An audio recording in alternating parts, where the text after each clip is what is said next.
Hello दोस्तों, स्वागत है आपका हमारे यूट्यूब चैनल में। दोस्तों आज हम बात करने वाले हैं एसएससी के बारे में। दोस्तों एसएससी बच्चों का फ्यूचर बर्बाद करने पर तुली है, बिल्कुल पूरी तरीके से वो बच्चों का फ्यूचर बर्बाद कर कर ही छोड़ेगी। दोस्तों मैं ऐसा क्यों कह रहा हूँ, अभी 3-4 दिन पहले आपने देखा होगा दिल्ली में एक धरना प्रदर्शन था जंतर मंतर पर।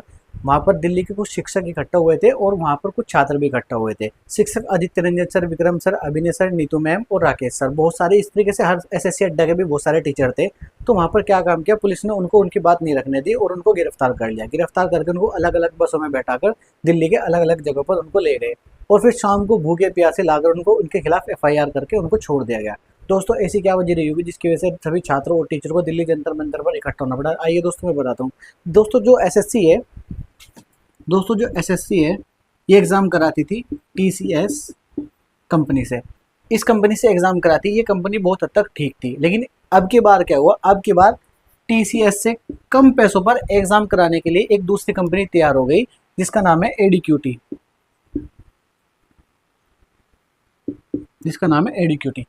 इस कंपनी ने एग्ज़ाम कराने का टेंडर ले लिया। और इसने क्यों लिया? क्योंकि इससे कम पैसों में तैयार हो गई। तो एसएससी ने क्या काम किया, इससे कम पैसों की वजह से इसने इसको टेंडर दे दिया। तो इस कंपनी से एग्जाम कराने से बच्चों को बहुत तरह की कठिनाइयों का सामना करना पड़ रहा है। जैसे जब बच्चे एग्जाम देने बैठते हैं तो उनको पता लगता है कि जिस सिस्टम पर में बैठे उस सिस्टम का माउस खराब हो गया, और कुछ बच्चों का कीबोर्ड खराब हो गया। दोस्तों हमें ये नहीं पता कि जो कंप्यूटर, जो सिस्टम ये कंपनी एडीक्यूटी इस्तेमाल करी है, क्या वो चोर बाजार से लाई है, क्या वो सेकंड हैंड है? बच्चों के फ्यूचर का सवाल है। जब बच्चा एग्जाम करने बैठता है तो उसका माउस काम नहीं करता, जब बच्चा एग्जाम करने बैठता है तो उसका कीबोर्ड नहीं काम करता, और सबसे इससे भी खतरनाक समस्या है कि सिस्टम ही बंद हो जाता है, सिस्टम ऑफ हो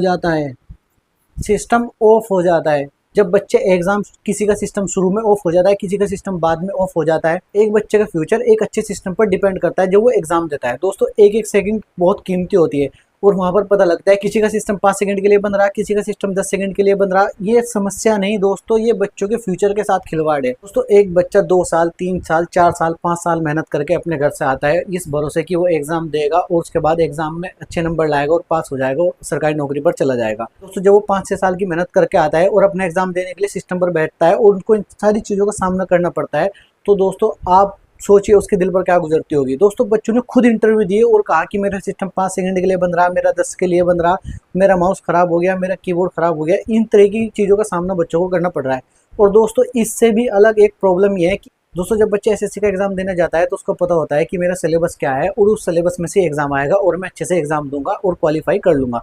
लेकिन दोस्तों जब आपको सिलेबस में से ना मिले, सिलेबस से बाहर कहीं दूर का सवाल मिले, दूर का क्वेश्चन मिले, तो आपको देखकर दिमाग चकरा जाएगा। दोस्तों एसएससी के एग्जाम में पूछा जा रहा है कि डीजे वाले बाबू गाना से किस सिंगर ने बॉलीवुड में डेब्यू किया। दोस्तों अब बच्चे एसएससी का सिलेबस नहीं पढ़ेंगे, अब बच्चे बॉलीवुड के गाने सुनेंगे। क्यों? क्योंकि वो पूछे जा रहे हैं नौकरी में, इसलिए तो गाने सुनेंगे।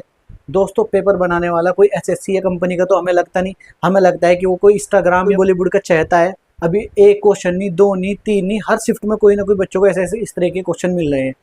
कोई दिलीप सिंह का, कोई नेहा कक्कर का, इस तरीके से क्वेश्चन मिल रहे हैं। कल इसी तरीके से वो हर फिल्म के बारे में पूछना शुरू कर देगा। अब एक आदमी है, हर फिल्म तो देख नहीं सकता। भाई फला फिल्म में कौन हीरो था, कौन विलन था, उसने उस फिल्म में ऐसा क्यों किया।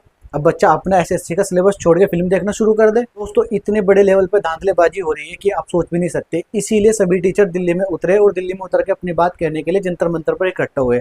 लेकिन दोस्तों उनको इसके इनाम में उन लाठियां दी गई, डंडे दिए गए, उनको गिरफ्तार कर लिया गया, उनके खिलाफ एफआईआर कर दी गई। दोस्तों आदित्य रंजन सर को इतनी बुरी तरीके से मारा गया, उनके साथ विक्रमजीत सर थे। जिस तरह जानवरों को घसीटा जाता है इस तरीके से उन लोगों को घसीटा गया। वो एक बस में बंद कर कहीं दूसरे इलाके में पहुंचा दिया और रात को 11 बजे उन पर छोड़ा गया, हाथ में एक एफआईआर की कॉपी देकर। दोस्तों बताइए हमारा सिस्टम कितना खराब हो चुका। दोस्तों जितने भी स्टूडेंट हैं और जहाँ भी अलग अलग इलाके में रहते हैं, वो पूरे देश में कहीं के भी हो, दोस्तों आपको अपना एसएससी का सिस्टम, आपको अपना एग्जाम का सिस्टम, ये आपको ही सुधारना है। दोस्तों आज तुम्हारे साथ टीचर आए हैं, बहुत अच्छी बात है, लेकिन आपको खुद ही इसको सुधारना पड़ेगा। आप अब अपनी जगह जहाँ पर भी हो वहाँ एसडीएम को ज्ञापन दीजिए। जिस तरीके से आपके टीचर बताते हैं इस तरीके से करिए, अपने टीचर के साथ मिलकर इसके खिलाफ लड़ाई लड़िए। लेकिन दोस्तों इस सिस्टम को चेंज करवाना ही पड़ेगा। दोस्तों इस सिस्टम को चेंज करवाना ही पड़ेगा, तभी जाकर जो हम बच्चे तैयारी कर रहे हैं वो सक्सेसफुल हो पाएंगे। दोस्तों वरना बच्चों का फ्यूचर बर्बाद होने में अब एसएससी ने कोई कमी नहीं छोड़ी।